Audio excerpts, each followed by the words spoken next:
Perkenalkan, nama saya Lydia Larlitiang, program studi pendidikan IPA. Di sini saya akan membahas mata kuliah sejarah IPA dari materi 9 sampai 10 untuk memenuhi ujian UAS. Yang pertama, perkembangan ilmu biologi pra-Renaissance. Sebelum Renaissance, pengetahuan tentang biologi sangat dipengaruhi oleh pandangan filsafat dan agama. Beberapa poin utama perkembangan ilmu biologi sebelum Renaissance meliputi: 1. Pemikiran Yunani kuno. Di zaman Yunani kuno, tokoh-tokoh seperti Aristoteles memberikan kontribusi besar dalam memahami kehidupan dan organisme hidup. Aristoteles mengemukakan teori-teori tentang sejarah alam dan struktur organisme. 2. Perkembangan pada zaman Romawi. Galen, seorang dokter Romawi, melakukan studi anatomi pada hewan dan manusia yang sangat mempengaruhi pemahaman medis dan biologis pada zamannya. 3. Pemikiran agama dan abad pertengahan. Di masa ini, pengetahuan biologi dipengaruhi oleh pandangan agama Kristen. Misalnya, teori penciptaan secara harfiah dalam Alkitab mendominasi pemikiran tentang asal-usul spesies. 4. Pemikiran Islam. Di dunia Islam, terjadi perkembangan besar dalam ilmu pengetahuan termasuk biologi. Tokoh seperti Ibn al-Haytham dan Ibn Sina membuat kontribusi signifikan dalam bidang ilmu pengetahuan dan medis. Periode ini mencerminkan tahap awal dalam evolusi biologi, di mana pemikiran dan penelitian tentang kehidupan dipengaruhi oleh tradisi filosofis, agama, dan praktik medis dari zaman kuno hingga abad pertengahan. 2. Perkembangan ilmu astronomi masa Renaissance abad ke-18. Yang pertama, revolusi heliosentris oleh Copernicus. Pada abad ke-16, Nicolaus Copernicus memperkenalkan model heliosentris yang menyatakan bahwa bumi dan planet-planet beredar mengelilingi matahari. Ini menggantikan pandangan geosentris yang sebelumnya dominan. 2. Teleskop dan pengamatan Galileo. Pada awal abad ke-17, Galileo Galilei menggunakan teleskop pertama kali untuk melakukan pengamatan astronomis yang mendalam. Ia mengamati bulan-bulan Jupiter, fase Venus, serta bintang dan nebula di langit yang mendukung pandangan heliosentris Copernicus. 3. Hukum gerak Kepler. Johannes Kepler pada akhir abad ke-16 dan awal abad ke-17 menyusun 3 hukum gerak planet. Hukum-hukum ini menyediakan dasar matematis untuk pergerakan planet-planet dalam sistem heliosentris. 4. Pemahaman tentang gravitasi. Isaac Newton pada akhir abad ke-17 merumuskan hukum gravitasi universal. Hukum ini menjelaskan gaya tarik antara benda-benda termasuk planet-planet dalam tata surya. 5. Penemuan planet dan benda langit lainnya. Selama periode ini, astronomi juga menemukan planet-planet baru seperti Uranus 1781 dan Neptunus 1846, serta objek astronomis lainnya seperti komet dan asteroid. 6. Pemetaan dan katalogisasi bintang. Astronom abad ke-18 seperti William Herschel melakukan pemetaan langit dan membuat katalog bintang yang membantu memahami distribusi bintang-bintang di galaksi kita. 3. Perkembangan ilmu astronomi abad ke-19 sampai ke-21. Abad ke-19. 1. pemetaan langit astronomis seperti William Herschel dan George Herschel terus memperluas pemetaan langit dan katalogisasi bintang-bintang serta objek-objek langit lainnya. 2. Penemuan planet dan satelit. Lebih banyak planet dan satelit ditemukan seperti planet Neptunus dan beberapa satelit yang mengelilingi planet-planet besar. 3. Spektroskopi. Penggunaan spektroskopi berkembang pesat. Astronom dapat mempelajari komposisi kimia benda langit dengan menganalisis spektrum cahaya yang dipancarkan atau diserap oleh mereka. Abad ke-21, teleskop besar. Mengembangkan teleskop optik dan radio besar seperti teleskop Halley di Observatorium Gunung Wilson memungkinkan pengamatan yang lebih mendalam dan detail tentang bintang, galaksi, dan nebula. 2. Teori Big Bang. Pada tahun 1920-an, teori Big Bang mulai diterima sebagai model kosmologi yang menjelaskan asal-usul alam semesta. 3. Pemahaman galaksi. Edwin Hubble mengamati bahwa galaksi-galaksi lain terletak di luar galaksi Bima Sakti kita dan bahwa alam semesta mengalami ekspansi. Ini membuka jalan bagi pemahaman modern tentang struktur dan evolusi galaksi. 4. Era antariksa.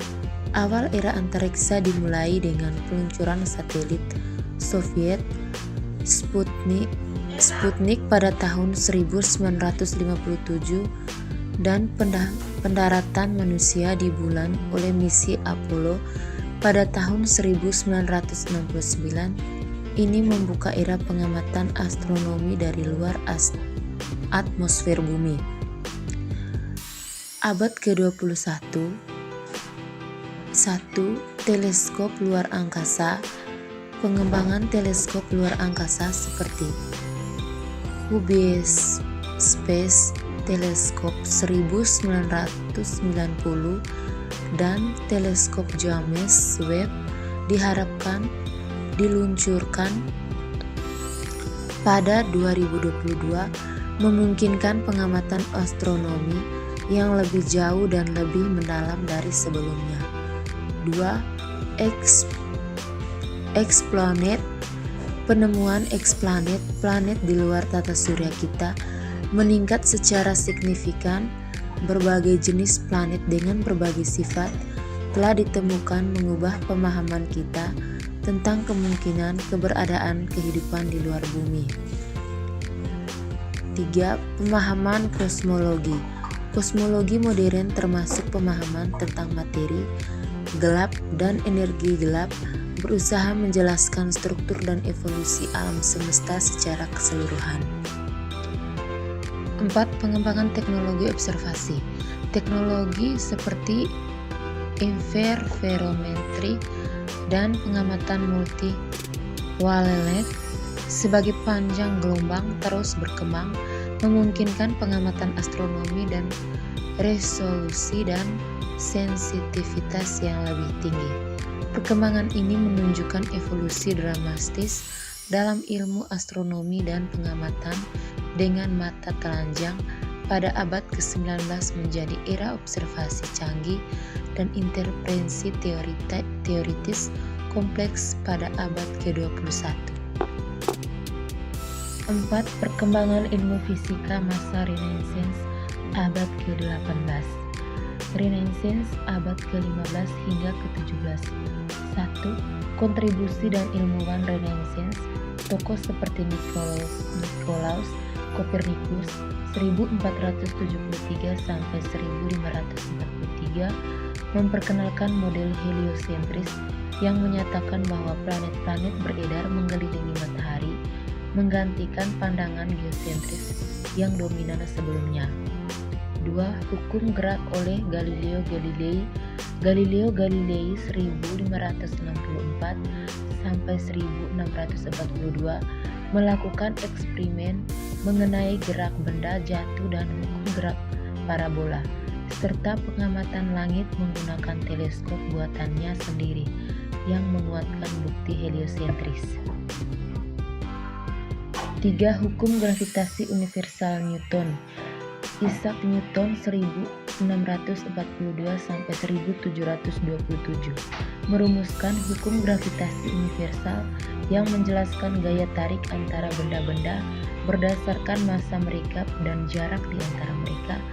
Ini adalah salah satu kontribusi paling fundamental dalam sejarah fisika. Abad ke-18. 1. Pemetaan bintang dan sistem surya. Observatorium mulai memainkan peran penting dalam penelitian astronomi. Beberapa astronom terkenal dari masa ini termasuk William Herschel yang menemukan planet Uranus pada tahun 1781. 2. Teori kalorimetri dan termodinamika. Pembahasan tentang konsep kalorimetri, transfer panas, dan perkembangan awal teori termodinamika oleh tokoh seperti Antoine Lavoisier dan Joseph Black. Ini membantu memahami sifat-sifat panas dan energi dalam sistem fisik. 3. Perkembangan optik. Penelitian di bidang optik termasuk pemahaman tentang pembiasan cahaya yang membentuk gambar oleh lensa memberikan dasar untuk perkembangan teleskop dan mikroskop. Periode Renaissance dan abad ke-18 adalah masa transisi penting dalam sejarah ilmu fisika, di mana pemikiran filosofis digantikan oleh pendekatan ilmiah yang lebih sistematis dan eksperimental. Kontribusi-kontribusi ini menjadi landasan bagi perkembangan lebih lanjut dalam fisika pada abad-abad berikutnya. 5. Perkembangan ilmu fisika dari abad ke-19 hingga abad ke-21. Abad ke-19. Yang pertama, mekanika klasik. Karya-karya Newton dalam mekanika termasuk hukum gerakan dan hukum gravitasi masih menjadi dasar utama dalam fisika abad ke-19. Yang kedua, elektromagnetisme. James Clerk Maxwell mengembangkan persamaan yang menggambarkan elektromagnetisme pada tahun 1860-an. Teori ini mengintegrasikan fenomena listrik dan magnetik dalam satu kerangka teori yang konsisten. 3. Termodinamika. Pengembangan teori termodinamika oleh tokoh seperti Sadi Carnot, Rudolf Clausius, dan Lord Kelvin memperluas pemahaman kita tentang sifat panas, energi, dan entropi. Abad ke-20. 1. Teori relativitas. Albert Einstein mengembangkan teori relativitas khusus pada tahun 1905 yang mengubah cara kita memahami ruang, waktu, dan gerakan relatif dalam skala kecepatan tinggi. Kemudian teori relativitas umum 1915 menggambarkan gravitasi sebagai lingkungan ruang-waktu oleh materi. 2. Fisika kuantum. Fisika kuantum berkembang pesat dengan kontribusi dari Max Planck, Niels Bohr, Werner Heisenberg, Erwin Schrödinger, dan lainnya.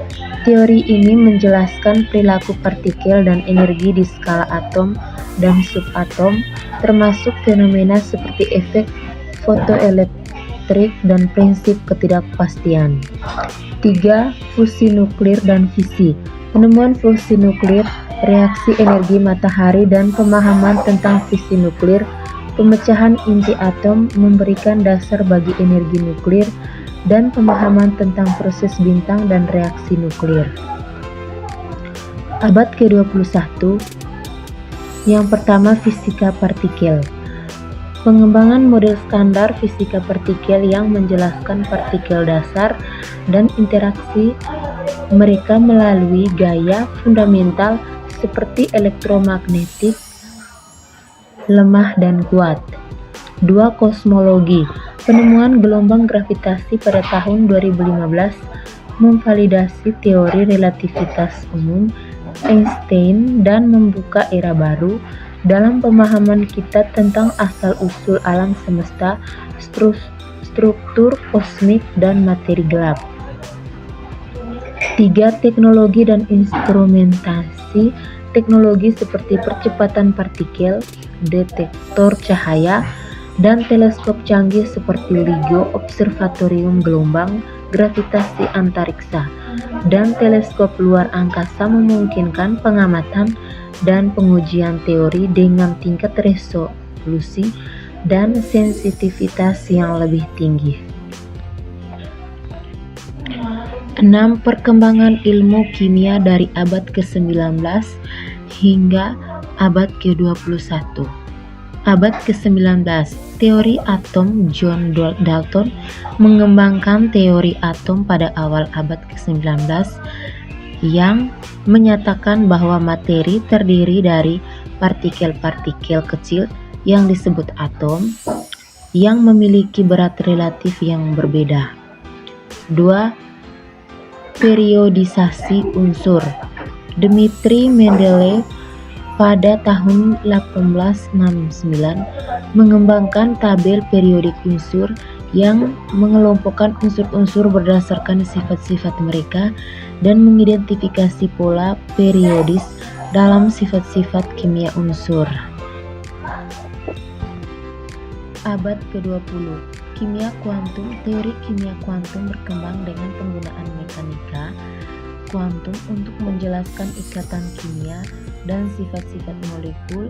Kontribusi dari Niels Bohr, Erwin Schrödinger, dan Linus Pauling mengubah cara kita memahami struktur molekul. 2. Kimia modern.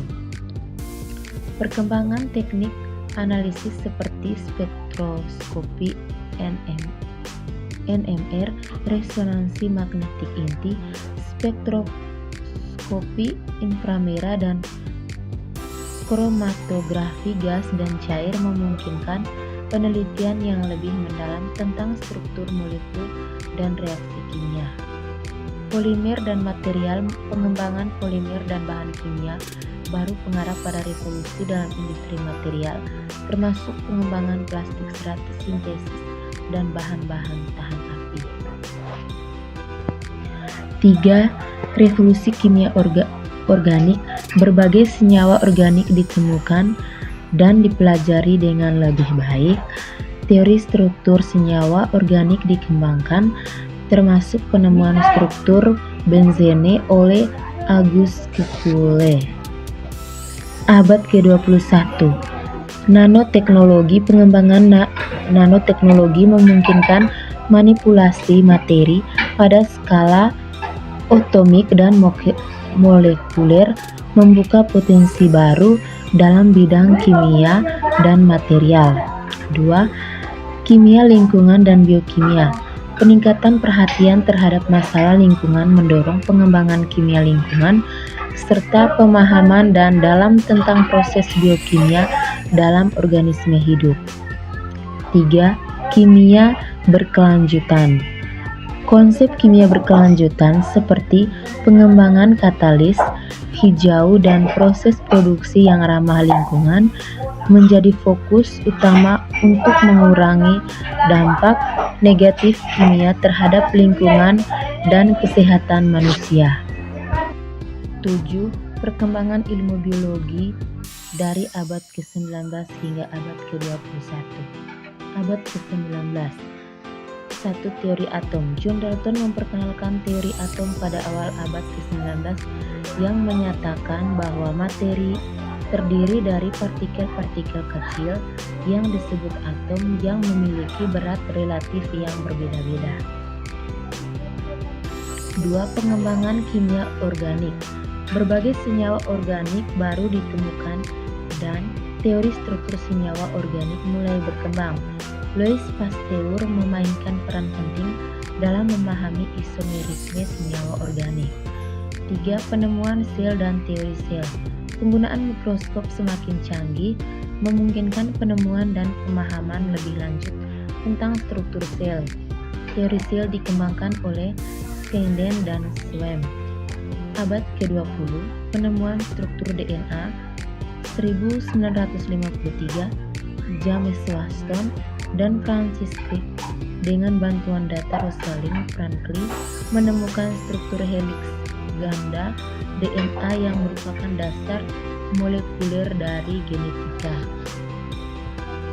2. Biologi molekuler dan rekayasa genetika. Perkembangan dalam biologi molekuler memungkinkan pemahaman lebih dalam tentang DNA, RNA, dan protein. Teknologi rekayasa genetika seperti CRISPR melalui dikembangkan. 3. Proyek Genom Manusia 1990-an sampai 2003. Proyek internasional ini berhasil memetakan seluruh genom manusia, membuka jalan untuk pengobatan berbasis genom. 4. Teori sintesis modern evolusi 1940-an menggabungkan konsep-konsep dari genetika Mendel dengan teori evolusi Darwin, menghasilkan pemahaman komprehensif tentang evolusi. Abad ke-21, kemajuan dalam bioteknologi, penggunaan teknik seperti CRISPR untuk editing gen memberikan potensi besar dalam pengobatan penyakit genetik dan pertanian. 2. Penemuan sel induk dan terapi sel. Penelitian pada sel induk membuka kemungkinan untuk pengobatan regeneratif termasuk perbaikan jaringan yang rusak. 3. Biologi sintetik. Menggabungkan biologi dan teknik untuk menciptakan organisme dengan karakteristik baru untuk berbagai aplikasi seperti produksi bahan bakar, bio, dan obat-obatan. 4. Pengembangan big data dan bioinformatika. Penggunaan teknologi informasi untuk analisis data biologi yang kompleks seperti genomik dan proteomik membantu dalam penemuan obat dan penelitian penyakit. 5. Imunoterapi kanker. Kemajuan dalam memahami sistem imun manusia memungkinkan pengembangan terapi yang memanfaatkan sistem imun untuk melawan kanker. Terima kasih. Sekian saja presentasi dari saya. Semoga bermanfaat.